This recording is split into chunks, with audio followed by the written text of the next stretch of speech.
I'm going to show you how to lay out and cut your pattern pieces.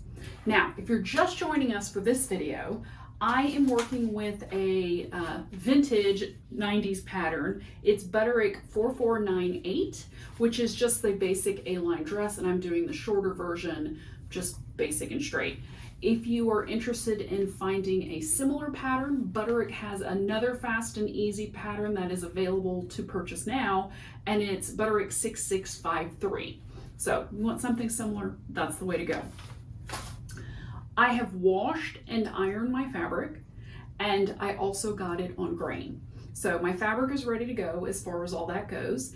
If you don't know how to get your fabric on grain, I made another video about that, so head on over and check it out. We have our pattern pieces that are cut out and they are pressed, so they're going to lie nice and flat.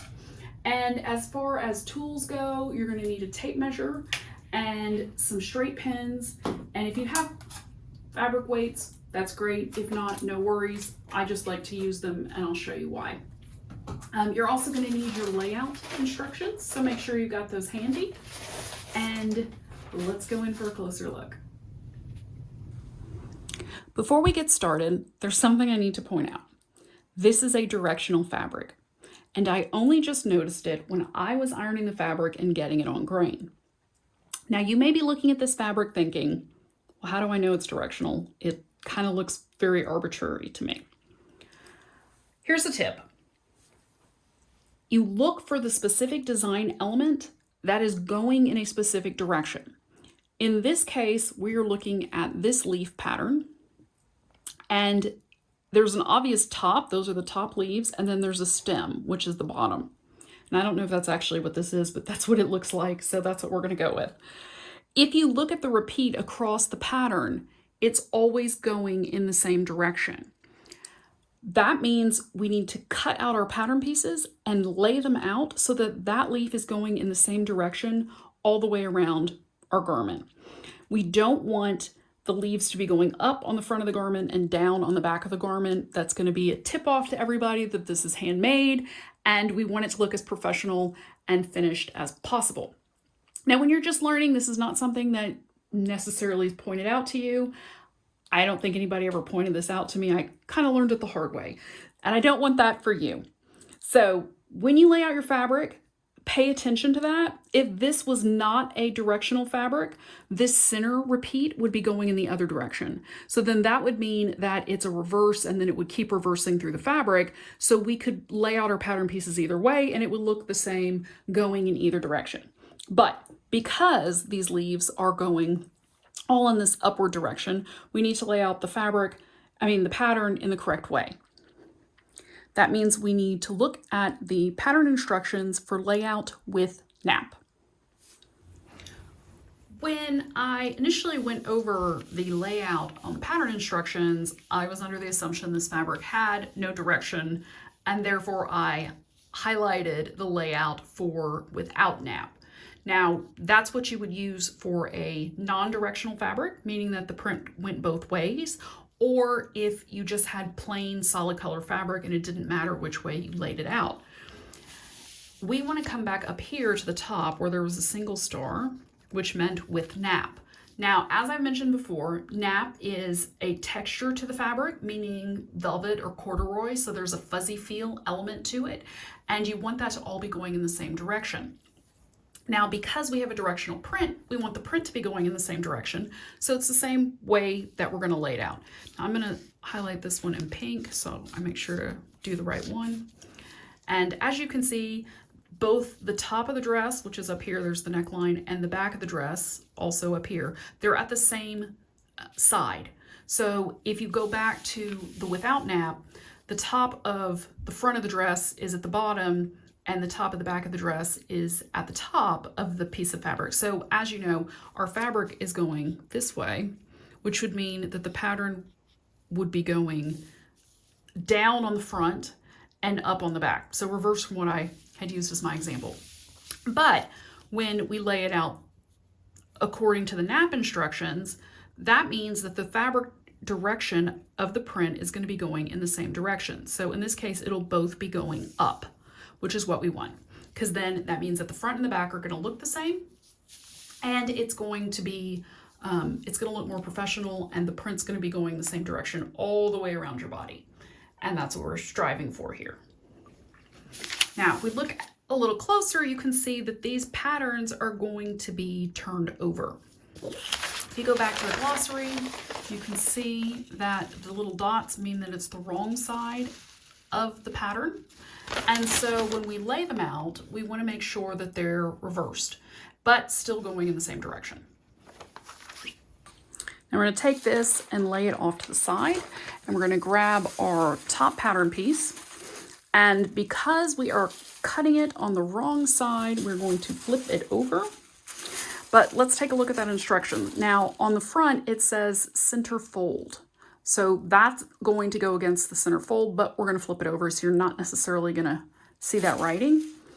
And we're going to lay it on the center fold, which is just out of focus. There we go. So this is the center fold here, and we're going to lay the pattern along that and get it nice and smooth. Now this is where pattern weights come in. Let me grab them. And they're just a really easy way to drop them on your fabric. Now, if you don't want to spend the money on pattern weights, you can get some of those big washers at Home Depot, and they work really well too, because you want to be able to still like slide them around. So I'm going to line this up and make sure that center front is on the fold. I'm going to smooth out my pattern.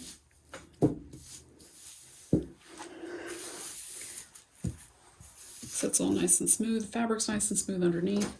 And now I'm going to go in with my pins and pin it. Now, I don't pin a lot, and I'm not going to pin too close to the edge, but I like to use these really big quilting pins because they are long and they hold your fabric really securely. So I'm just going to put a couple through the different parts of my fabric and pattern to just make sure it all lies nice and flat and doesn't move. Okay, let's get one more up here at the top.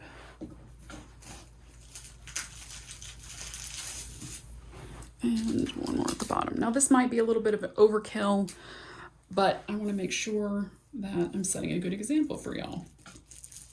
And just use as many pins as you need. Don't stress out. If you feel like you need more, use more. Now looking at the layout, both of these pieces had to be wrong side. So we're going to turn this over. Now you may be thinking, okay, great, I'm just going to pin it. It's going to be fabulous. I don't have to worry about anything. Not quite. This is where the tape measure comes in. So there's this line on your pattern, which is called the grain line. And if you look at the right side, it actually says grain line right here. That is the line of the pattern piece that we need to match up to the line of the fabric grain. This is where fabric weights come in handy, okay? Again, I'm gonna just put them down on my fabric. I don't probably need that many. I think 3 is probably good. Yeah. So, and the way that you make sure that your pattern piece is on grain is that you start to measure the line and then you measure it over to the edge of your selvage. And we're gonna go in for a closer look on that because I'm sure it's not super easy to see. As I was saying, you are going to take the tape measure and we're going to measure from the center grain line over to the selvage to make sure everything lines up. Now, you want to make sure it's a number you can remember pretty easily. So, go with the half numbers. 7.5 is good. 7 5/8 is not. So this is about 7.5, and we're going to slide this over a tiny bit. So we've got the middle here, 7.5, and I moved it over a little too far. This is when the fabric weights come in handy because you can just slide everything around a little bit easier under them. Okay, we've got 7.5 here. I'm going to put a weight there. I'm going to smooth my fabric out, and I'm going to come down to the bottom I want to make sure that's 7.5 as well. And now it's about 7 5/8, which we do not want. So I need to adjust and slide my pattern piece over a little bit. And that's a little too far. Come back. And you want to make sure everything stays straight. So measure as straight as possible, the edge of your tape measure to the edge of the fabric. Okay, so that's a right angle. You can see we're matching up to this line. I'm going to put a weight there. Now we need to go up to the top and make sure it is also at 7.5, and it's not. It needs to be moved over. It's about 7 3/4, 9.5. It's I don't know, 2/3. So we're going to pull that back a tiny bit, and now we've got it at 7.5. I'm going to put a weight there. And just quick double check. That is at a 7.5. It hasn't moved. You're good. Come down to the bottom. Double check again, also at 7.5. Perfect. Now we're going to go in and put in the pins. If you don't have fabric weights, like I said, get some washers. That's another option. It makes this a little bit easier so your pattern piece stays more or less in the general area, but still make sure you go back and double check because you don't want it to be off grain. Then put in your pins.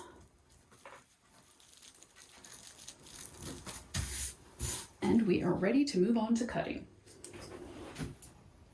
Now that our pattern pieces are all laid out and in line with the grain of the fabric, you're going to need some cutting tools.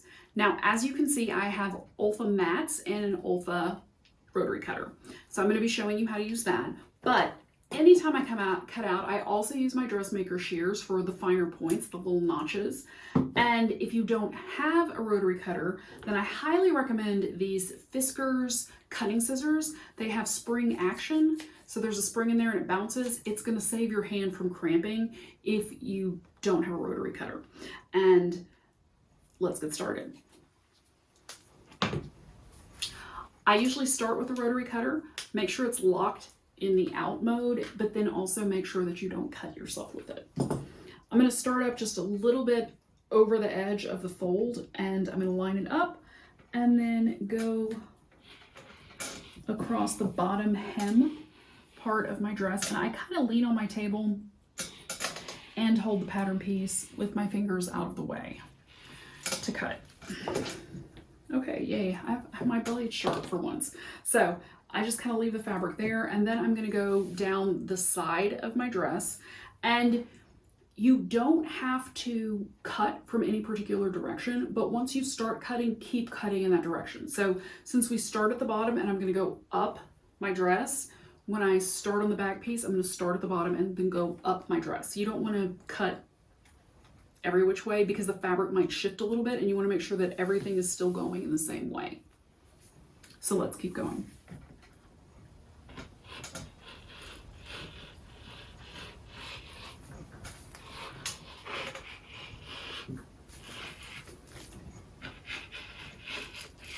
Now, as I get to these little triangles, which are going to denote the side seam, I didn't notch them out on this pattern because apparently I wasn't doing that when I cut this out way long ago. So I'm just going to skip over them with my rotary cutter and then continue to the other side. And I'm going to follow this line out for the dart. And then I'm going to start again and up to this top little seam there. Okay, now I'm going to come back with my dressmaker shears. And since this is already partially cut, I'm just going to continue cutting. And I'm just going to bump it out in a bigger triangle, which I will come back and neaten up a little bit later. So that's going to release that part. Now we're up to the top of the fabric. And I'm going to finish this out. Still being very careful. I keep the rotary cutter blade on the outside, that way it's not close to my fingers and I have this plastic kind of protector. And so I'm going to continue this up. And now we're back at this top seam where there's another notch to match the shoulders together, so I'm going to skip over that again. And then I'm going to come over here and finish the neckline.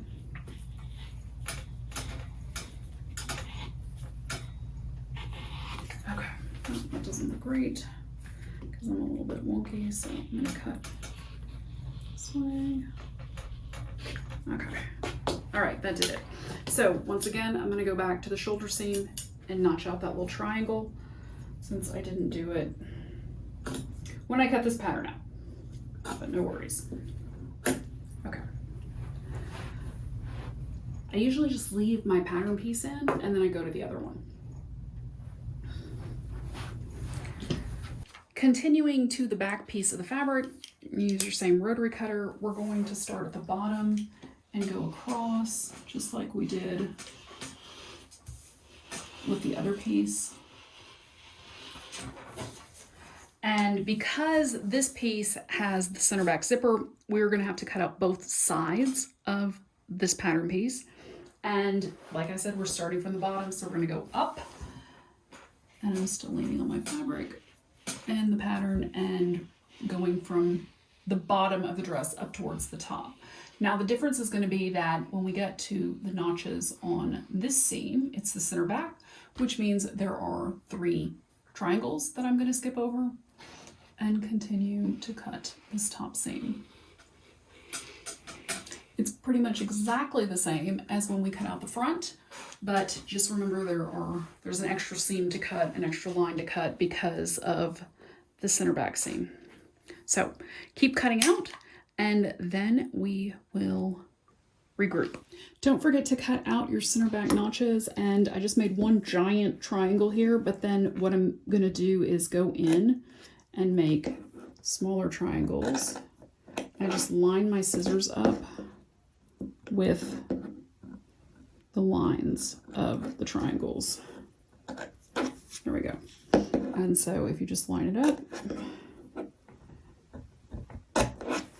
you've got 3 little tiny triangles. That's gonna denote the center back seam. And you can do this with all of them. I usually cut one big triangle, then go back in and put in the little triangles so I know which seam I'm gonna be cutting, and so that then it's easier to match up 3 little triangles than one big slightly wonky triangle.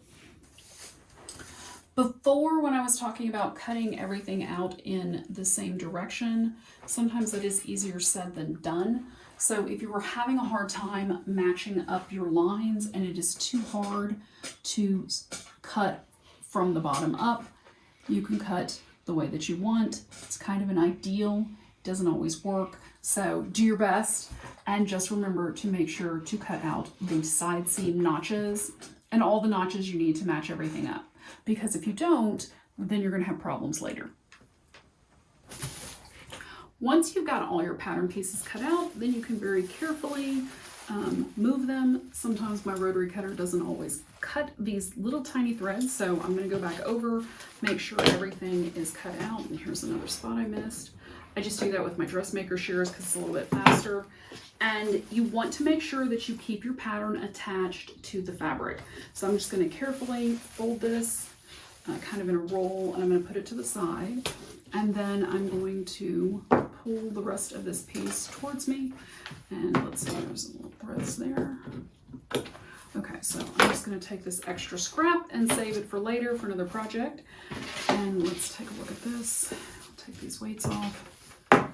And does anything need to be fine-tuned? Yes, my side triangle, so I'm going to get that all nice and snipped so that everything matches up a lot better. Now you're ready to move on to the next phase, which is transferring the marks from the pattern onto your fabric. So stay tuned for that video. And if you've enjoyed this video, be sure to click like below and hit the subscribe button so that you never miss a stitch. If you've got questions and know when to answer them, head on over to the Facebook group, Let's Talk Sewing for Beginners, hosted by Sew Lounge. It's an interactive group where you can ask all the questions you want, and I'll do my very best to answer them. I go live every Wednesday for a tutorial or Q&A, so be sure to join me. Until we meet again, happy sewing.